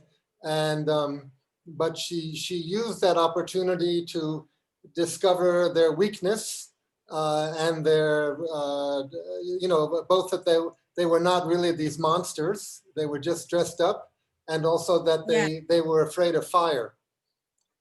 So that's wear their costume. Yeah, because it was fire that was the costume that they used to disguise. Yes, she found out it was all just a costume, and she came back and told everyone. Yes, that's that part of the story reminds me a little bit of that story of in ancient Greece that in the island of Crete, every year 7 young men and 7 young women had to be taken and fed to that monster, the Minotaur, in the labyrinth. And finally, one young prince, Theseus, said, "I will go and I will defeat that monster, not just on my behalf, but on the behalf of all of us, so we don't have to, suffer every year." So I think that's a very popular or archetypal situation. Maybe in ancient days, it was really a common situation where there were dominant invaders who would demand not just gold, but slaves. It happens. Yes. It's also very important for us that it was a woman, because there are few women heroines in history, and there seems to be the sense that the women are supposed to be second class. But when we have a history like this, still living, reminding us that we had a woman who was brave, even though beautiful, brave, and was willing to sacrifice everything, that we know that, yes. Well, she used her beauty to get inside the culture of that enemy people and find out their secrets. A man would not have been able to, discover all those things perhaps, but through her. I don't think it's everybody who would also have been willing to be captured by these fierce-looking people that no one was even sure whether they were humans or spirits. So there was also an aspect of bravery. Mm-hmm. And then the final sacrifice when she actually gave out her son. I mean, well, that part of the story I don't really understand. Although that also comes up in many traditional cultures, that either the wind or the sky or the ocean wants a human sacrifice. I don't really understand it. But so how was the child sacrificed? Was the child drowned in the river? Also, the way sacrifices with rivers are done is that you leave the sacrifice there, and the idea is that the river takes, it's not drowning. By the time people come back, the river has taken whatever sacrifice, whether it's goats or chickens. So he just disappeared. He will just disappear. But to tell you the truth, it's an aspect of the story I really do not like as well. Why would the woman have sacrificed her time and life, and then you will now take her son? But that's the story. That's the way the story goes. Mm-hmm. I don't know what any other person thinks. I'd like to hear. Yeah, anybody else? Any questions, comments, resonations? I don't know. This seems to be a common motive. We have it too, sacrificing the son. That's the story of Yamraj, and he says, I want to eat your son. And so the sister actually feeds the son, and then he comes back. So I think this is a common thing. I don't know what it is, but I've definitely heard this in other stories too. Very interesting story. Thank you so much. And, from a very different place and a very different time. So really fascinating. Thank you. I'm glad you enjoyed it. Yes, absolutely. The story sounds very familiar to me with a Hindi movie which was made a couple of years ago based on a true Indian story about an Indian Kashmiri girl who got married into a Pakistani army officer to spy for the Indian spy agency during the 1962 conflict with Pakistan. Yeah. Razi. Actually, yeah, Razi. So she actually got married to the Pakistani officer, went to Pakistan, lived there, and found secrets and passed them on. And so I'm told they're very instrumental in India winning that war in 1962 because of the efforts that she could make. And so she finally came back to India, pregnant with the son of the Pakistani officer, and eventually that son was an officer in the Indian Army at some point. So many generations apart, many countries apart, but I think the same story, the self-sacrifice that she was willing to make for the sake of her country and for the people, I think that's something that runs throughout history.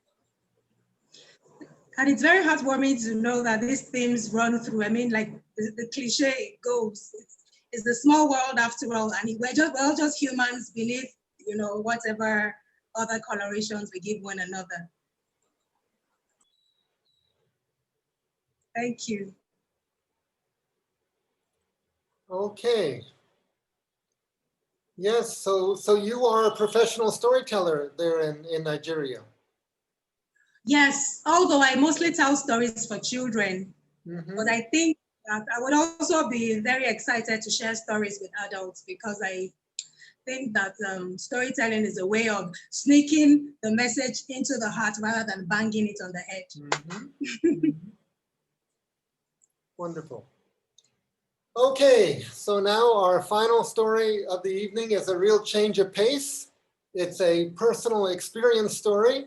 So Briane in Toronto, please introduce yourself and tell us about your journey to the stage.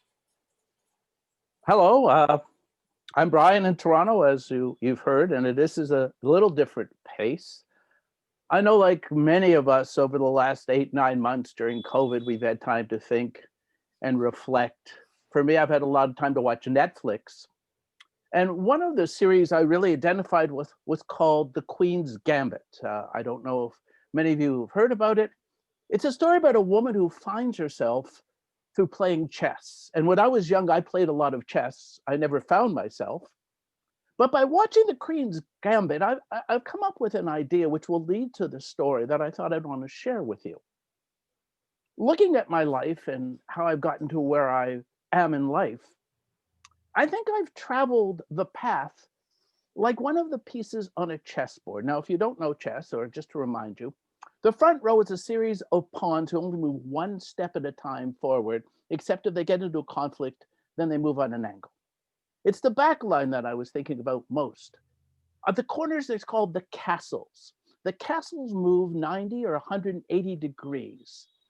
The bishops who are next to them move on an angle, 45 degrees, always staying on the same color, never moving from that path. Then you've got the king and the queen. The king, of course, the important piece that it is, can only move one step at a time, forward or back, left or right. The queen is like the castle, and the bishop can move straight ahead or diagonal. But for all of those pieces, if there's something blocking them, if there's something in their path from where they want to go, their destination, they're stopped. They can't get around them. I believe in my life, looking at it, I've traveled the world like I am a knight. A knight moves 3 squares at a time, but in different directions, 2 forward, 1 to the side, 1 back. And I first believe I moved like a knight from that first destination. My first goal in life happened when I was 10 years old. I went to live theater for the very first time, the brand new O'Keefe Center for the Performing Arts here in Toronto. My father took me to see the musical Oliver on its way to Broadway. I sat there and I was mesmerized. One of my classmates, Elliot Zimmerman, was actually in the show. And I thought to myself, this is what I want to do. I want to tour with a musical like Elliot Zimmerman. But more importantly, the goal I thought I could make was to get onto the O'Keefe Center stage. There might have been one small problem, and that was called public school. You see, in public school, I auditioned for every role I could, but my teachers didn't see my talent. So my roles included a boy, policeman number 2, the wing commander, a pirate. I never had a role my character had an actual name. I was thwarted from my goal. After high school, I took a 2-year sabbatical at community college where I studied communication. And then I wasn't ready for the world, so I took 3 years at the University of Toronto, keeping out of the workforce. During the years, though, I would go back to the O'Keefe and see shows and know my goal was still there, but I didn't know how to get there. At the University of Toronto, in October, I saw an ad in the Varsity newspaper. They were looking for cast for a show called the University College Follies Review. That was a famous show. In fact, many Canadians got their start there and went on to bigger and better things. And if you know the show Saturday Night Live, which is going on for years and years in the US, the man who created it, he began and was discovered on the stage of UC Follies. His name was Lauren Lipowitz, but now he's known as Lauren Michaels. So my goal was to audition, to get a starring role, be discovered, and get to the O'Keefe Center stage. I auditioned, I got a starring role. Unfortunately, the show was so bad it closed during dress rehearsal. At intermission, the producer came back and said, "We're not putting this show on in front of people who are going to pay." After the show, we were sitting around in the dressing room, not very happy. And a man came backstage. His name was Elias Saru. He was a friend of our music director. And he also was in charge of the Canadian Opera Company extras.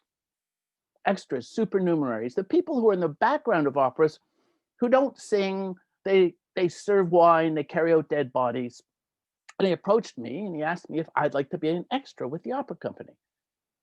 You have to know, at that point in my life, my knowledge of opera was solely based on Saturday morning Warner Brothers cartoons, you know, the Bunny of Seville and Kill the Wabbit, Kill the Wabbit.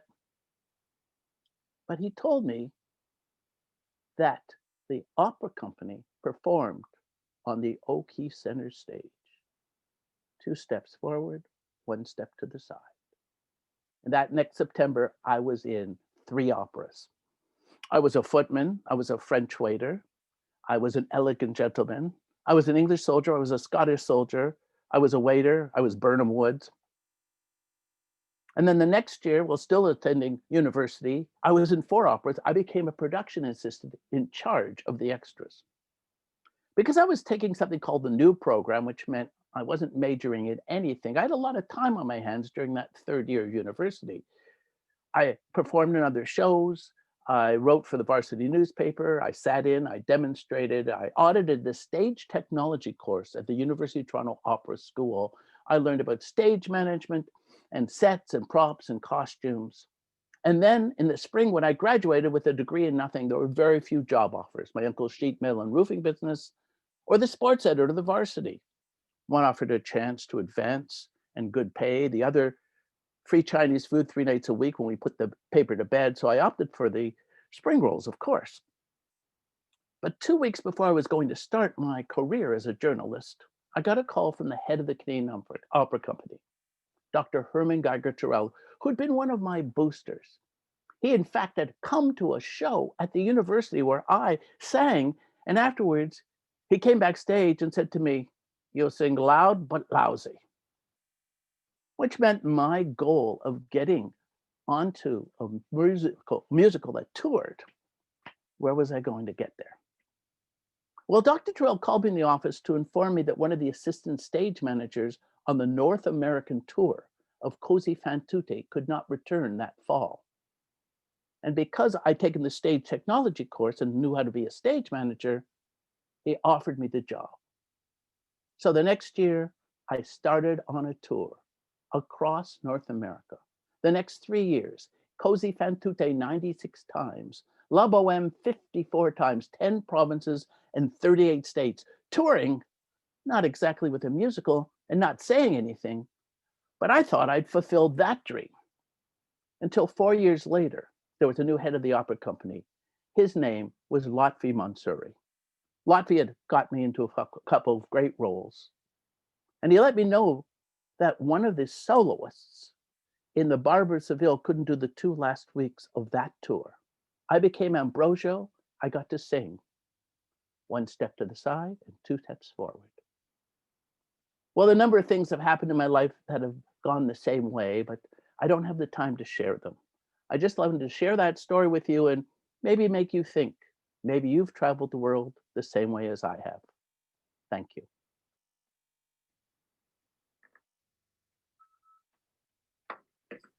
Okay.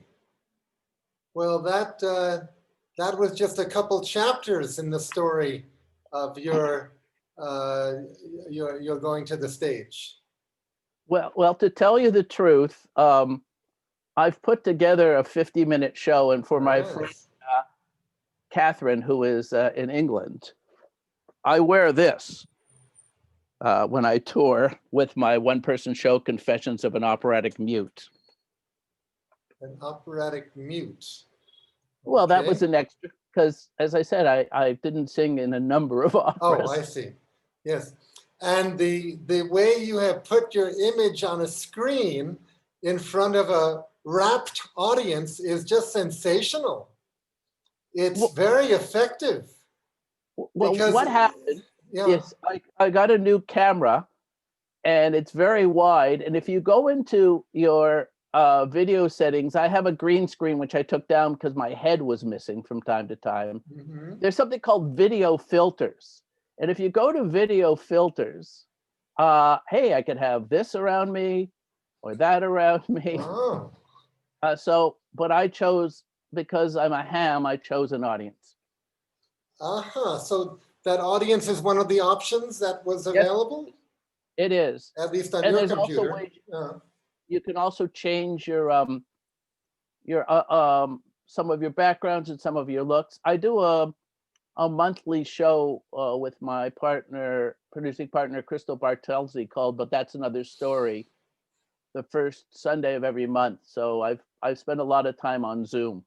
Well, this particular filter is very effective because it's like, we're in the back row and we're seeing the back of everyone's heads and they're all paying close attention to you. So obviously we should too. I should tell you, everyone has had their inoculation, so there's no COVID in the social distancing. Thank you, Catherine, for that line. Yes. Okay, I've pinned you. Now I'm gonna unpin you. Just a second here. Remove pin. Yes, thank you for letting me share a personal story.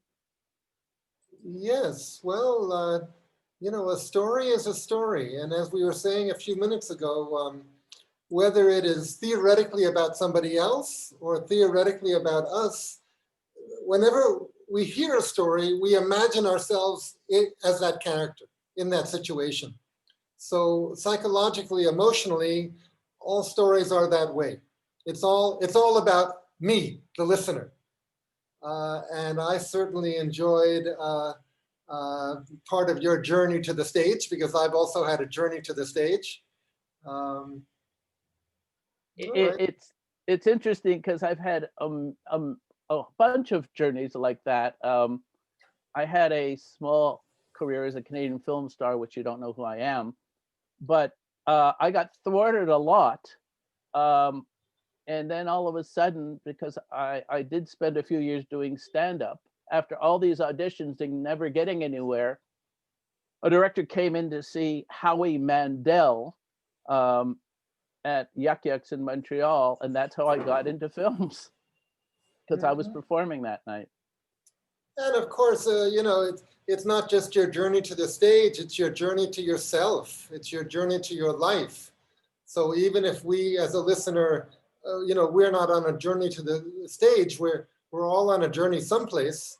So we can relate to your effort and your struggle and your good humor with accepting, one step to the side, one step backward, one step forward, your patience, your determination. Yeah, well, I've been extremely lucky or blessed, depending on which way you want to call it. It reminds me of that little joke or something. There's a man who worked in the circus for many, many years, and his main job was going after the elephants and cleaning up the elephant poop. And somebody finally said to him, "You've been cleaning up elephant poop for so many years. Why don't you retire?" And he said, "What? And leave show business? Never." The way I heard that story was that this kid went to the circus and he fell in love with it and ran away. And 20 years later, when he comes back, everybody came back to watch him, and he wasn't a clown, he wasn't a lion taper, and there he is cleaning up the poop. And they went over, "What are you doing? Why are you doing this?" He said, and that's where he said, "What? Leave showbiz?" So I've heard it like a traditional story. I've heard it told different ways. Yes, very good. Anybody? Resonations, comments, thoughts? Any? Oh, yes. Thank you very much for sharing your story with us.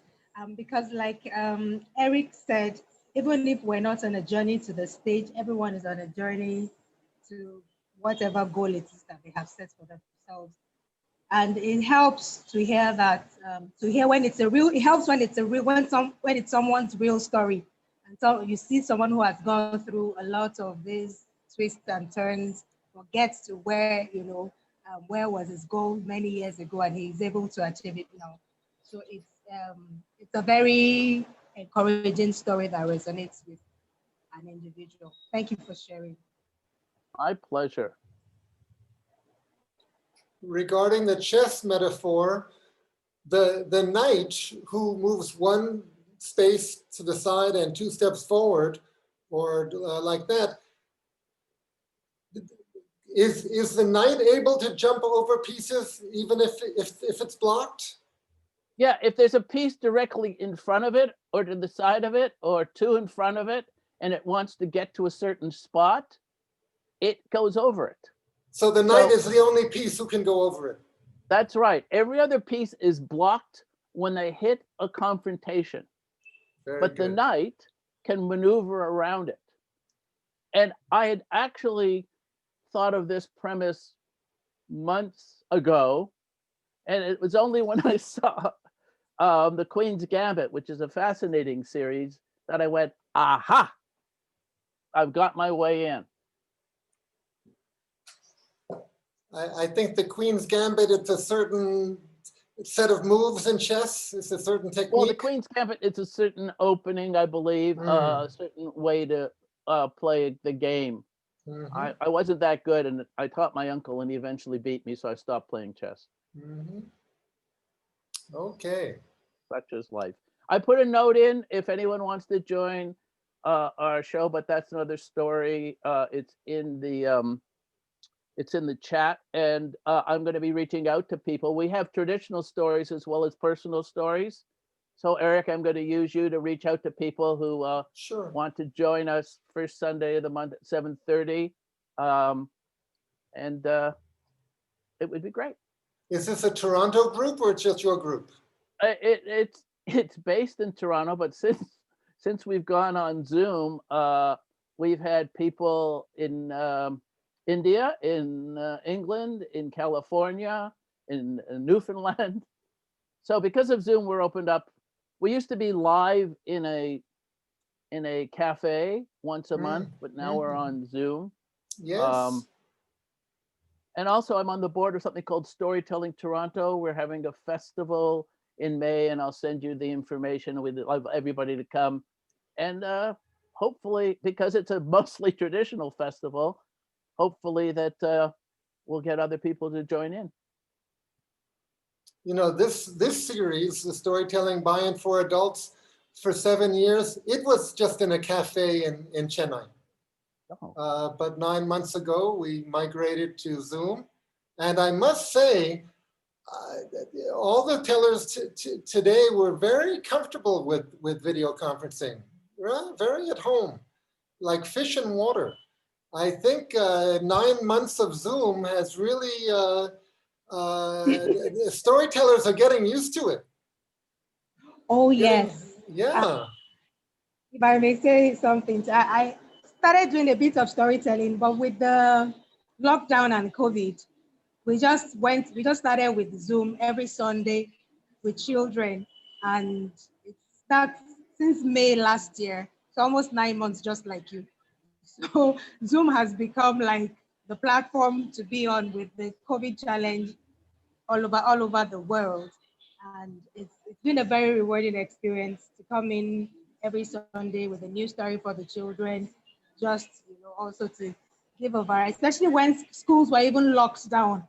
That was just one way to connect and keep them learning in a fun way, not in the traditional classroom setting. Well, you know, I've been working with video conferencing and storytelling for 25 years and writing about it. So in this last year, the world kind of caught up with me. But the thing is that it has to be interactive, which everybody today was very interactive. Somehow, even if we're looking at we have to look at the camera because people don't like it if they don't get eye contact. But at the same time, we have to look sometimes or to some degree at the people we're talking to. So we have to strike that balance between giving the eye contact and reacting to the facial expression of at least one person. I think people are getting it, judging by tonight. All right, anybody else, any thoughts before we hang up? Go ahead, Riddhi. Hi, everybody. This is my first time and it's been such a pleasure. I have friends from all over the world, and storytelling is something that I attended for the first time last week or month, Eric's workshops, and it's blown me away. I feel it's such a nice way of connecting to everybody. And I've loved each of the story, but Brian, thank you so much. it reminded me of Brene Brown's book, Daring Greatly. It takes so much more, I feel, to put your personal story out there.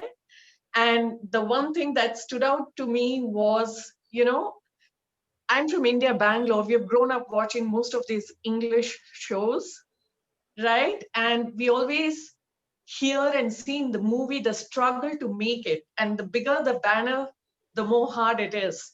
So for me, it was like watching a documentary as you were narrating a piece of your life, and one of those happy endings where you make it. So it was so beautiful. And I was going to say, it was just like a very subtle stand-up comedy. And then you added the line that you have done that, because I love the dark humor.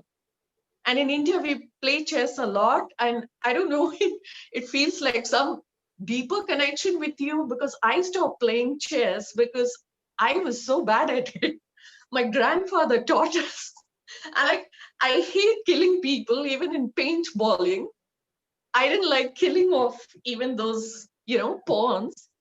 So, and I sucked. That was the reality. I was just rationalizing in my head. So, there are so many connections. And the way I played it, I'm from northern part of India. So we use more of the Hindi names. So I just wanted to clarify, although English names are quite common, knight, king, queen, and all of that. So when you talk about the knight, you resonated with the knight, right? Or you resonated with every piece. Okay. And that's the one that goes in L shape, as we call it in India? Yeah, an L shape or a right and left triangle. Yeah. Yeah. We call it the horse in Hindi here. Riddhi, we call it not the wazir. Now, what is the knight? I can't remember what it is. It's the horse. The ghoda. It has a horse. Oh, yeah, ghoda. Okay. Yeah. Yeah. Yeah, that's Hindi. So, I connected at so many levels. And although you saw yourself as the knight in that, I don't know, right from the beginning, when you spoke about those pawn soldiers, we call them soldiers, the first row. Yeah, and I hope I'm not taking too much of everybody's time. I'll wrap with this. I love the concept of one shift, the whole world is into it, mindfulness. And I would always feel so poor in the game of chess if I was left with soldiers, because neither was I good in strategy, right? Not good in winning it through any means.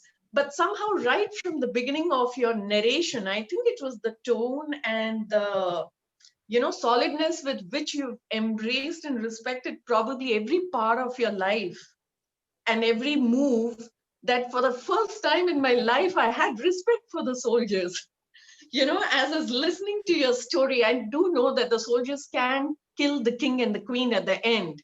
They're not as tiny and powerless as they seem. I'm sorry? Yeah. So wrapping up, Shakespeare's line, the whole world is a stage. To me, it was like the whole world is a chessboard and a stage, and you brought them together. So it's also sounded like poetry. Thank you so much. Well, thank you. As I said, I thought about this for a while, and this is finally the first time I've actually used that to get into the story, that first story of my life. Thank you. And Vinita, I see you've also learned how to put yourself on the big screen. Yes, I'm so happy with this. I didn't see this. Yes, you're in the movies. Lovely, we have an audience. And also I want to say that the story really made me laugh. It was lovely. I was laughing loud. I mean, people were turning around to look at me. So thank you so much. That was such fun. My all those characters without a name and the people carrying bodies out, and it's just casually thrown in there. And I was like, wait a second, that's so funny. So lovely.